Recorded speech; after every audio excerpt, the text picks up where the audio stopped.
For this week's ATTR 810 evidence-based evaluation, we are going to talk about the best practices for ankle evaluation and diagnosis.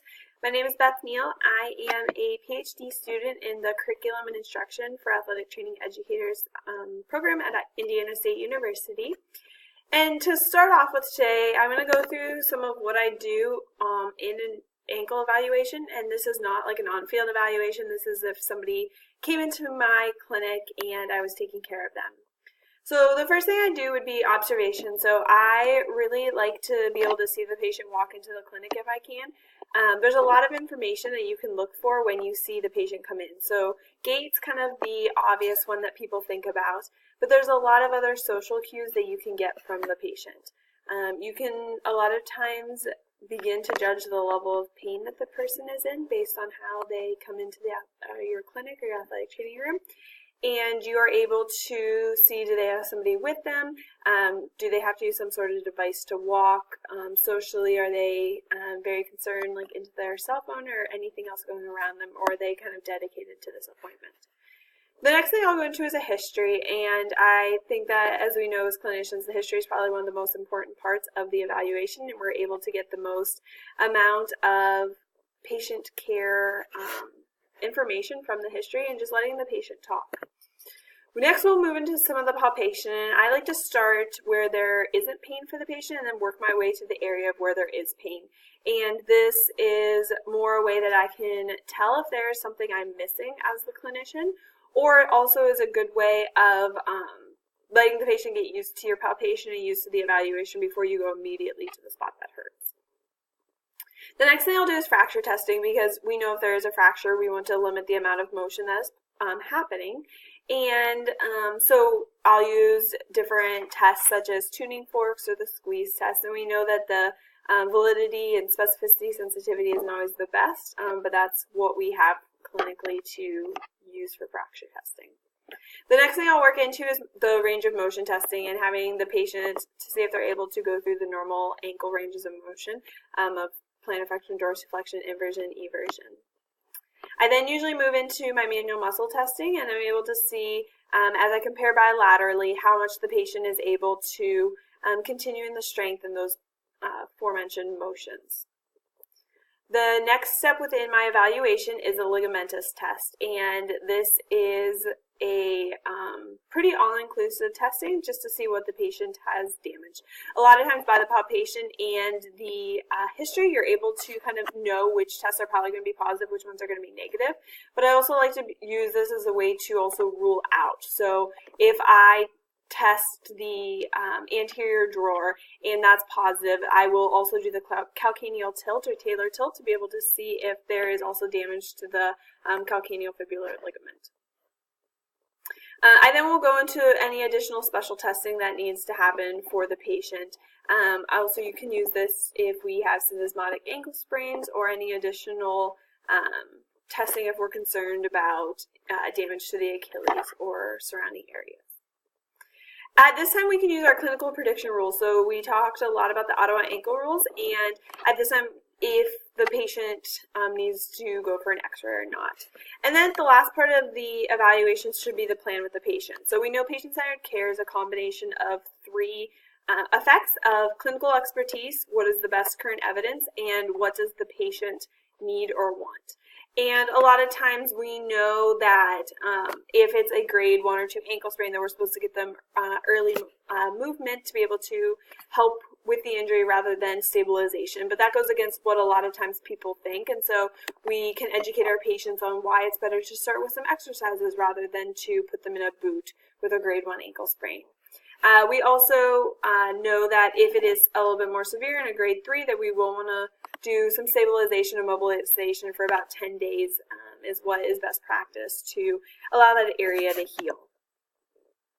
So just with like everything, there's always going to be something that is missing. I'm not a clinical expert, and there's always going to be something that athletic trainers can improve on for their patient care for ankle sprains. And so I've mentioned 5, and I'm going to talk through about how I can purposely improve this within my clinical diagnoses.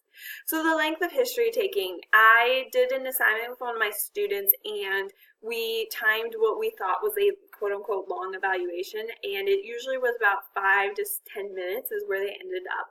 And we know that history should be up to about 30 minutes even to get a good grasp of what the patient wants, what the patient is trying to tell you, and just as a time to sit and listen and let the patient speak and kind of advocate for themselves. So I think that that's something that can always be improved. As an athletic trainer, it's hard sometimes to give that much time to a patient, which is terrible to say, but we need to ensure that they are getting the help and the time that they need to be able to explain their injury and how it's affecting their daily lives.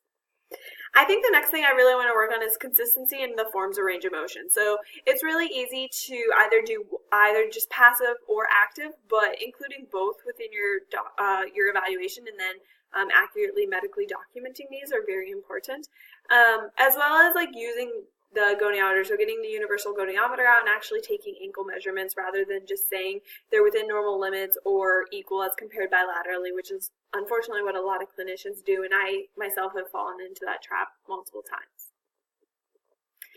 When testing some of the ligamentous testing of the ankle, we know that the anterior drawer and the inversion talar tilt test are best measured 5 days post-injury. So if I have a patient come in, yeah, it might not be an on-field evaluation, but come in after practice or come in the day after, I'm still not going to be able to get the best reading. So doing an evaluation then and then purposely having them come back in 5 days to be able to retest those ligamentous tests would be important in accurately diagnosing the ankle injury. The next thing I really want to work on is the purposeful use of Ottawa ankle rules. So I really think I use them.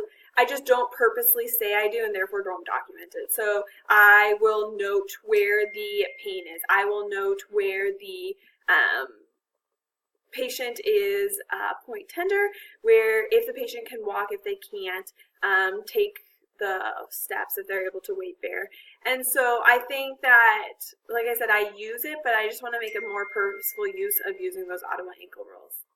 And the last thing I really want to work on is incorporating outcome measures into my clinical practice. So I just took the outcomes class this summer, and so I now have been exposed to more of them and really don't have an excuse not to use them. And one of the good ones for the ankle is the foot and ankle ability measure, the FAM, that I would like to incorporate into my clinical practice.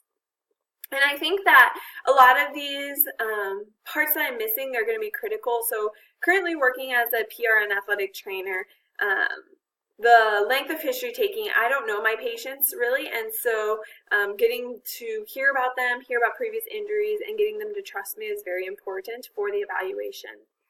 The consistency and range of motion, so I not only need to do this for the patient, but need to make sure I document it so the clinician afterward can ensure that I did a thorough evaluation and they can see the evaluation that I did.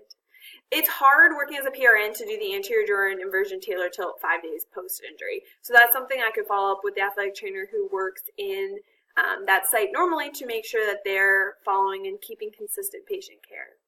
The Ottawa ankle rules is something that happens the day of the evaluation, so I definitely should be doing that. And outcome measures are always a good question of what to do as a PRN. So I kind of go back and forth. So using these outcome measures, if I'm using them, that's great. I have beginning data, but if no one's following up and if I don't happen to go back out to that clinical site or see that patient again, then I kind of just did a tool without really having anything to base it off of. You can use some normative data to compare where the patient's at then, but there's a lack of being able to see change sometimes if the athletic trainer at the site, if there is one, isn't willing to continue in. So as I said, I think there's a lot of room for improvement for evaluation, and these 5 things are definitely going to be aspects of my ankle evaluation that I will try to do even better in the next ankle evaluation.